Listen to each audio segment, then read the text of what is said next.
Om Shanti.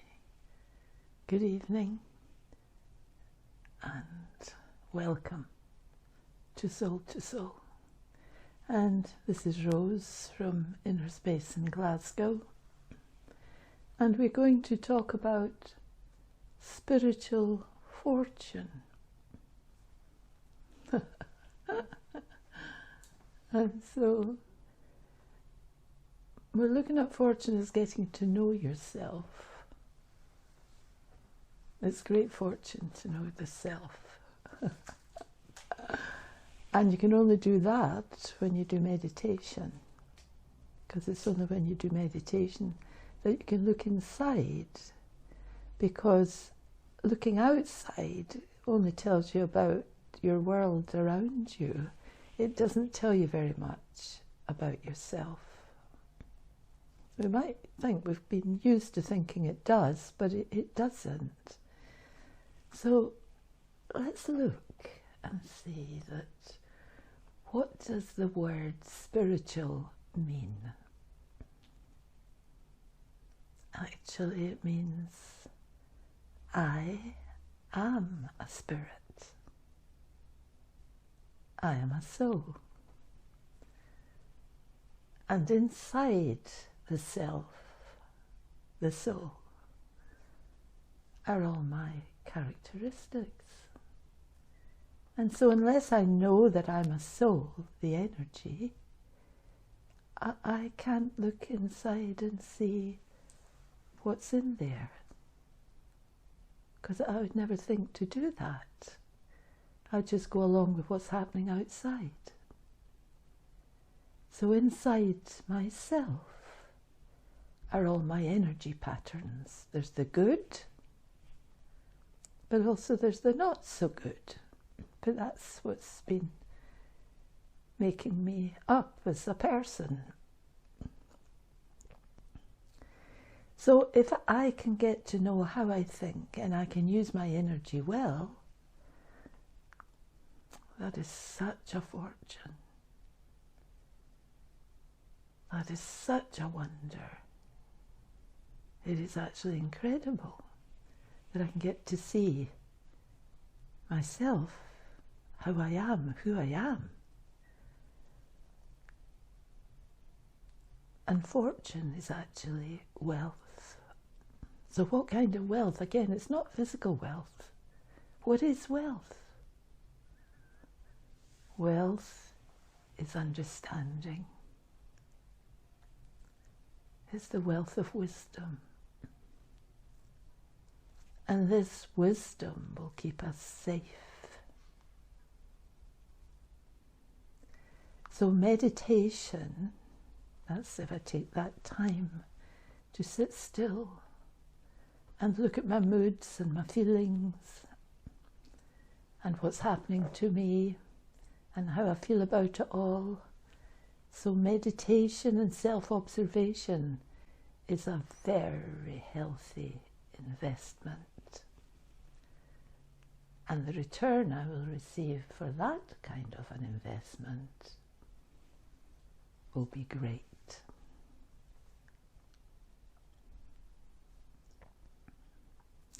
So when we look at fortune in a physical way again, it can also refer to something that is bestowed on you by a rich relative or a benefactor. So we receive an inheritance of some kind, makes us very happy. But if I go beyond that, is there anyone who can give me the gift of wisdom, courage, love, and peace, happiness? Can anyone give me that gift? Can think about that. Do we know anyone who's so good-natured that they can give me this kind of gift? Can fortune be shared? There's another question. Can we share fortune? If I have such wonderful fortune, can I distribute my spiritual fortune. So the good news is that if I share my fortune, will it decrease or increase? So the good news is it must increase if I share it, because all these energies are habits, and the more I use a habit, the stronger it becomes. So if I share my fortune, will it decrease? Question mark. Or increase? So if I share peace, calm, stillness with someone, if I share lightheartedness with someone, if I share kindness with someone, love with someone, if I tell someone about how I'm earning my fortune will increase. It has to increase because I'm using it. So the more we use it, the more it increases. It doesn't decrease. So what would happen if someone earns a great fortune but doesn't appreciate it? Can someone lose their fortune? I would say that if they have a fortune, if they have actually earned some spiritual fortune through understanding peace and love and the wealth of information and kindness, understanding, and practicing meditation and self-observation, and has invested even a little, no, you cannot lose it. But if you don't appreciate it, you cannot increase it. It's just like a physical fortune. If I invest it, it can grow.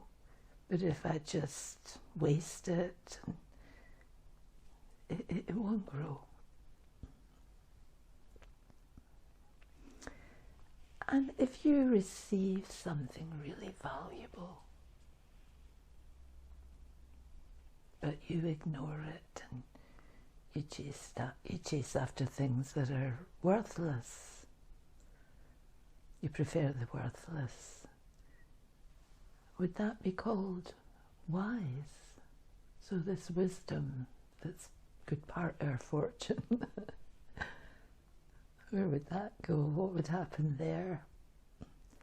So I have to ask myself, what is really valuable? What is real fortune? So I really need to practice stillness and meditation and understand the value of myself.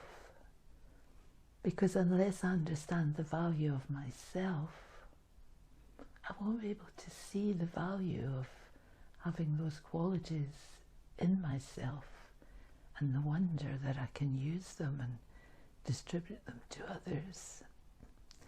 And the difference that using those beautiful qualities will be making in my life and in my mind.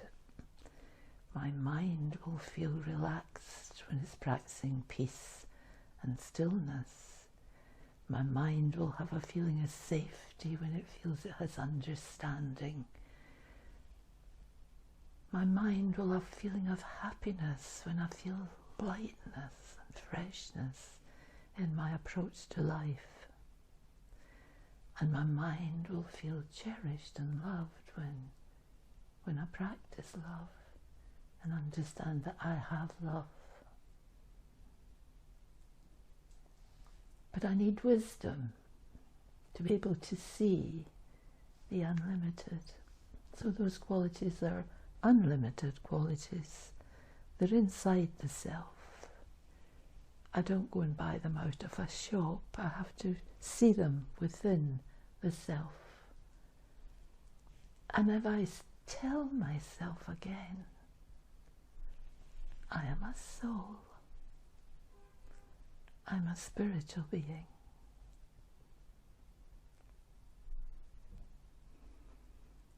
Which means I have wisdom, courage, love, and peace.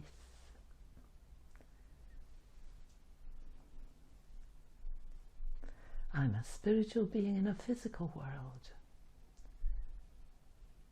So this changes everything. I'm surrounded by physical things. Everything I need is around me. But I do have to think about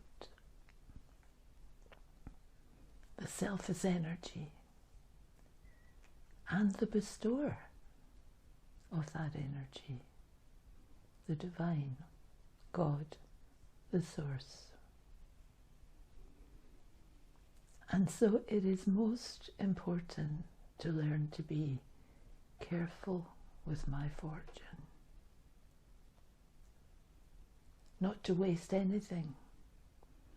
And that is my thoughts, my words, my deeds, my time. Don't waste them in anger and aggression and jealousy and greed and fear and anxiety and disturbance. Don't waste my time in any of these energies. And they'll be there because we did say, I look at myself and I see the good and the not so good. So in meditation I focus on the good and understand the not so good and make decisions for myself to not go there, because it only created upset inside the self. And so it's also important to learn to be careful and not to waste anything and to have self-respect, because self-respect is my greatest fortune. My greatest fortune. To begin to respect myself for my kindness, my love, my understanding, my peace, my love for harmony. So let nothing and no one diminish your self-worth, because inside will be all these qualities of kindness, sweetness, caring, understanding, friendship, smiling, helpful. Know yourself as a peaceful soul.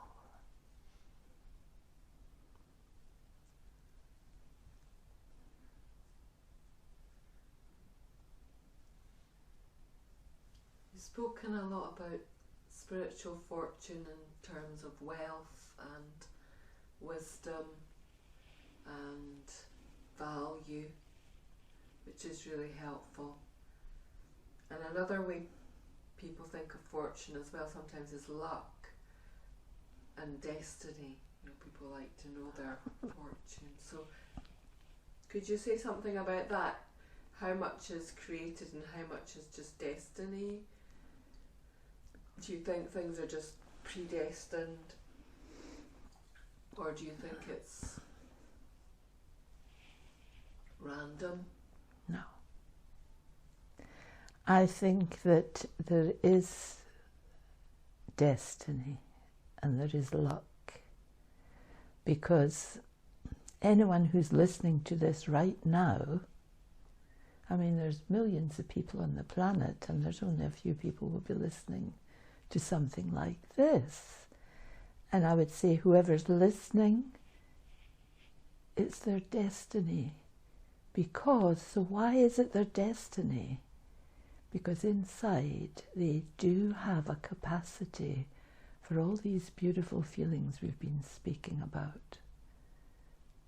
And that capacity is ready to just open up and be there. And even if you look back at your recent past, where you can see fairly clearly, you can see that you do have a tendency to forgive, to be caring, to be helpful, to stay as calm as possible, to understand, etc., to be kind. You'll have these qualities, but you haven't really noted them because it was quite normal. But now, where are they coming from? They're coming from the energy of the soul, and they were just below the surface. So that's why it's not luck. It is your destiny. Okay. Mm-hmm.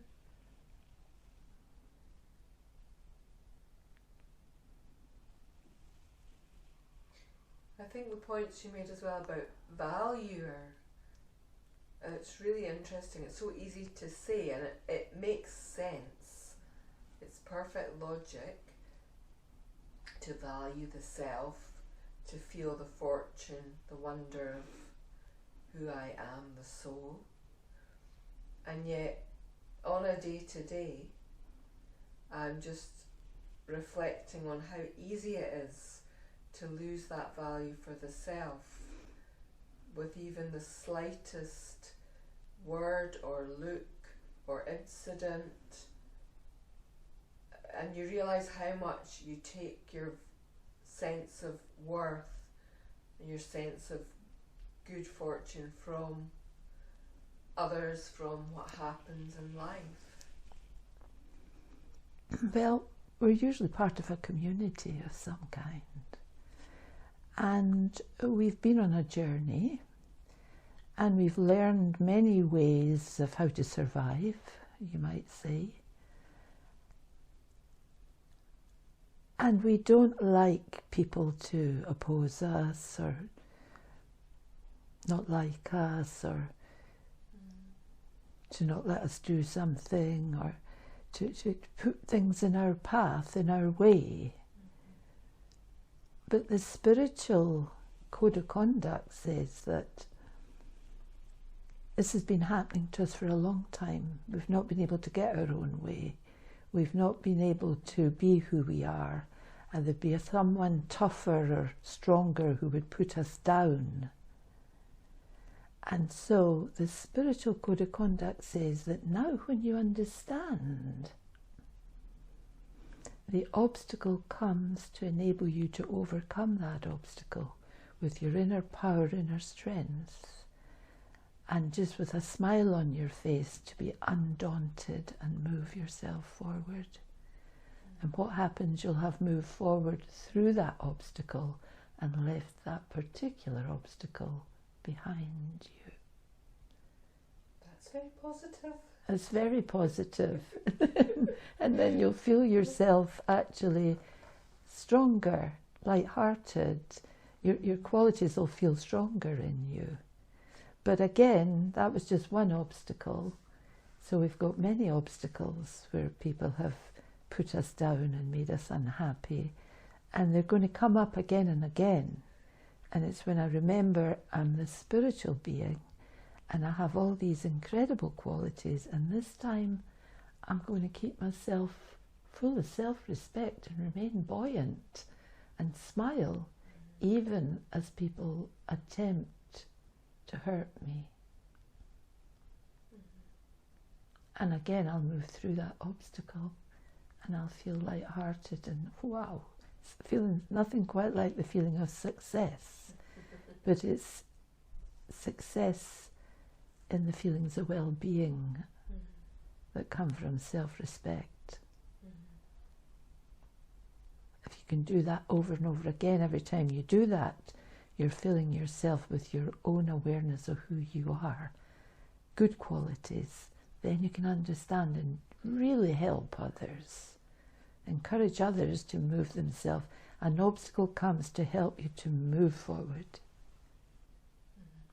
not to daunt you. They daunted us before, and we allowed ourselves to shrivel and bow down and give up and think, oh, dreadful, this is dreadful. So don't be put down. Keep your head up. Stay buoyant.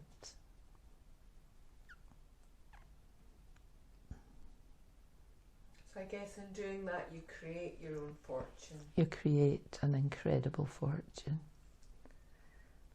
And then other people seeing you do that would get inspired. Yeah. And then they can create their fortune. Yeah. Yeah, they think, what's happened here? She used to be scared of me. She's not scared of me any longer. What's happened here? Then they might inquire, and then they might begin to copy you in some way. The one who oppressed you might start to copy you. And you also mentioned as well the bestower. You said that God or the divine is like a bestower of energy. So could you explain a bit about that? Because it's like you're saying, I create my own fortune through understanding myself, my energy, using obstacles as a way to move forward. So how does God fit into it? How does God fit into it? Well, on my own and on my journey on my own with physical beings, I didn't know any of this. And just as a starting point, it's a bigger story than I can tell you in a few minutes, but just as a starting point, I would say that when I sit in meditation and do my best to understand this being of light that's full of all these energies that I have lost, and I sit and focused on that beautiful, fresh, kindly, loving energy, ocean of peace, ocean of love, then some of that energy touches and awakens those energies in me. Just the same as when people see you, they can be inspired to wonder what you're doing and maybe want to do some meditation the same as you're doing. But this is the bigger picture. That one is the ocean of peace, ocean of love, ocean of happiness. And that one is non-physical loving being.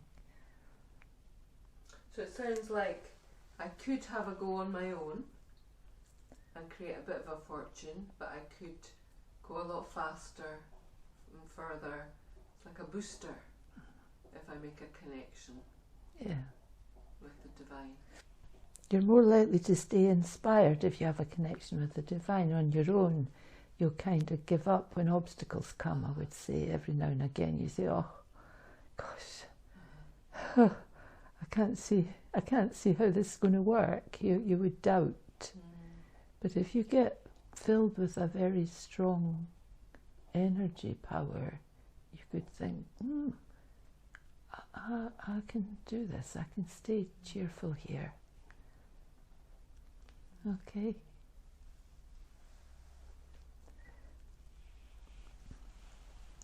So thank you all for listening. I hope that was useful for you. And so now we're going to do a few minutes of Raj Yoga meditation.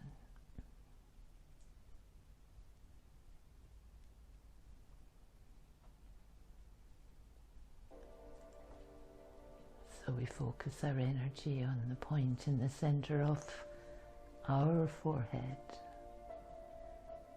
And we keep our eyes open. Can a fortune be shared? Can I share my fortune?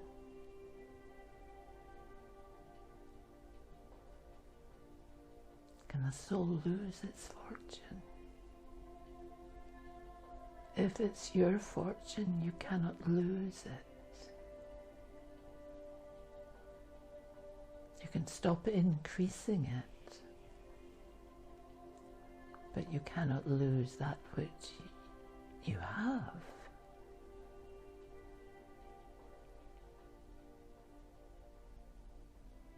And what is really valuable, and what is real fortune. Real fortune is knowing the self.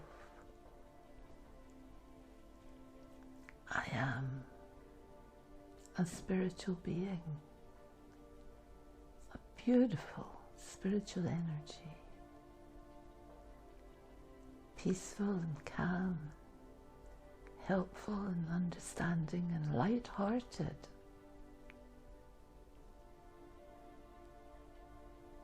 Kindly, happy.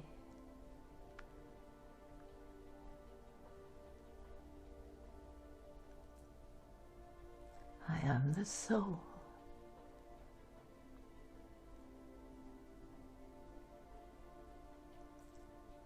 I begin to have the wisdom to not be upset by obstacles that come onto my path. Obstacles have always come onto my path, but we accepted that that was something terrible that's happened again and again. And we spent forever trying to think, how could I finish this? What could I do about this? How can I fix this? And we never could, but it just disappeared, and it disappeared, leaving us feeling powerless and sad and depleted, fearful, upset.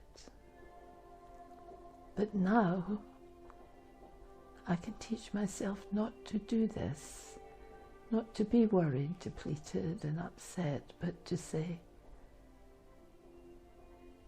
I'm a being of peace, calm, I'm steady and unshakable, and I just keep my mind very firm on who I am and tell myself, teach myself, I will go through this. I will go through this with energy and enthusiasm, and I'll know that I did it.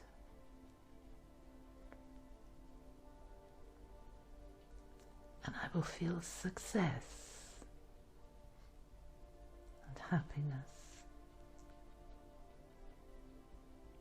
I am a being of light, the soul, and I remember the one above, the Supreme Soul, the bodiless one, the one who has all the energies that I have missed, that I have lost within myself. Everything that belongs to me is coming from that one. He has everything. Peace, love, kindness, happiness.